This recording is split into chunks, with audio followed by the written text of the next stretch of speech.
আল্লাহ জিজ্ঞাসা করতেছে সাদা দাড়ি মানি? কেন আপনি জিবরিলকে বলেন নাই? জিবরিল আলাইহিস সালাম আমাদের নবীজিকে বলেন নাই? নবীজি ও আবু হুরায়রাকে বলেন নাই? আবু হুরায়রা অমুককে বলেন না, অমুককে বলেন না, উনি আমাকে বলে নাই। সনদ শুনাইতেছেন আপনি নাকি সাদা দাড়ি দেখলে লজ্জা পান।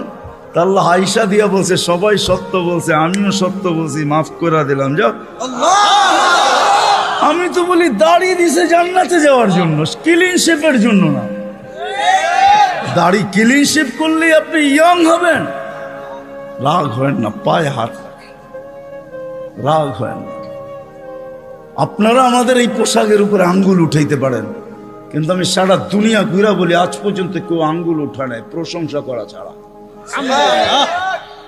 আমার সমাজ আঙ্গুল উঠাইতে পারে, রিক্সাওয়ালা পর্যন্ত কাঠমোল্লা বলতে পারে, এই পোশাককে আজ পর্যন্ত কেউ আঙ্গুল উঠায় না। দুনিয়ার এরকম কোন নামি দামি এয়ারপোর্ট নাই যেখানে আমি ক্রস না করছি।